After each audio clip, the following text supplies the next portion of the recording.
일본의 환율이 심상치가 않습니다. 지금 달러엔 환율이 150선을 돌파했는데 플라자 합의로 부동산 붕괴가 왔던 시절 이후에 처음으로 150을 돌파했어요. 엔화의 가치가 급락하고 있는데도 일본 은행은 계속 국채를 매입하겠다고 말하고 있습니다. 장기 금리가 1%를 웃도는 것을 용인하겠다고 말했거든요. 이미 일본의 10년물 국채 금리는 0.94%로 1%를 넘기 전이에요. 올해 7월까지는 이게 0.5%였었습니다. 그러다가 1%를 지금 넘기려고 하고 있죠. 일본 은행이 이제 약간 웃도는 것까지는 괜찮다 이렇게 이제 허용을 해줬는데 이게 어디까지인지 구체적으로 말을 하진 않았어요. 시장에서는 일본 은행이 금리 인상 같이 강력한 정책을 낼 줄 알았는데 부드러운 정책을 내면서 환율에 대한 실망을 한 거죠. 그래서 지금 150을 빠르게 돌파하고 있습니다. 치솟는 환율을 금리 인상 없이 잡기가 쉽지 않을 거라 보고 있습니다. 계속해서 국채를 매입해서 국채 가격을 떠받치고 금리를 내리겠다는 전략인데 아무리 돈이 많은 일본이라고 해도 국채를 매입해서 돈을 시장에 계속 풀면 부작용이 나타나거든요. 아베노믹스 초기 2014년대 이후로는 물가가 오르지 않았던 나라예요. 세계 경기 호황이었던 2017년조차 물가 상승률이 1%였었습니다. 만성 디플레로 고생하던 나라인데 지금 CPI가요 3.3%예요. 작년에 엔화가 150일 때는 물가가 2% 수준이라서 그래도 견딜만 했다 이렇게 볼 수 있지만 이제 3%를 넘기면은 금리 인상 같은 조치가 없는 한 인플레 위험이 있겠죠. 그래서 공매도 세력들이 일본 채권 가격 하락에다 베팅을 걸었습니다. 일본 GDP는 점점 상승을 하고 있는 추세인데 만약 돈을 푸는 것에 비해서 GDP가 낮게 나오면 스태그플레이션 위험이 있겠죠. 더 이상 돈을 푸는 전략이 경제 성장에 도움이 되지 않는다 이렇게 볼 수 있습니다. 그럼 전략의 수정이 필요해요. 일본은 엔화 가치가 하락하면 수출이 유리해지니까 좋은 게 아니냐 이렇게 말하시는 분들도 있는데 적당한 고환율은 수출에 유리합니다. 그런데 지나친 고환율은 오히려 역효과가 나요. 일본은 120에서부터 고환율로 이익이 발생하고요. 130 부근에서 최적의 효과를 냅니다. 140을 넘으면 환율로 인한 이익이 아니라 오히려 손실이 더 커져요. 지금 150을 넘었으니까 경제에 상당한 역효과를 주고 있을 가능성이 높습니다. 경기는 나빠지고 물가만 오르는 상황이 나올 수 있다는 거죠. 그래서 많은 전문가들이 일본이 금리 인상을 할 걸로 기대했는데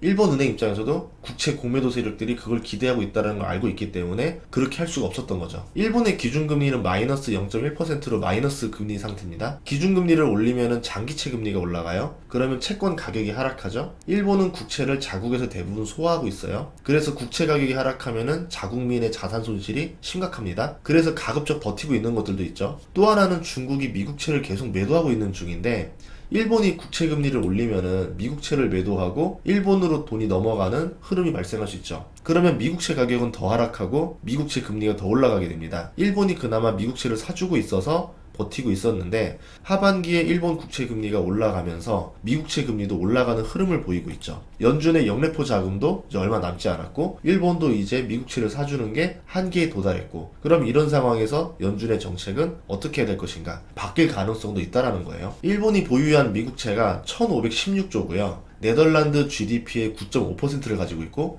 호주의 8%, 영국, 캐나다 GDP의 4%에 이릅니다. 일본의 돈이 전 세계에 많이 뿌려져 있다. 이런 돈이 일본으로 다시 회수가 되면 여러 나라의 국채 가격이 급락하게 됩니다. 그러면 작년 10월에 발생했던 전 세계 연기금 그러면 떠오르는 게 있죠. 작년 10월경에 전 세계 연기금이 보유채권 손실로 파산 위기에 처했던 적이 있었습니다. 그때 절묘하게도 엔화가 150을 터치했던 시기였어요. 그런데 이번에 또 터치를 하고 있고 만약에 자금 회수라던가 이런 일이 벌어지게 되면은 전 세계의 연기금에 또 압박을 가하게 되겠죠.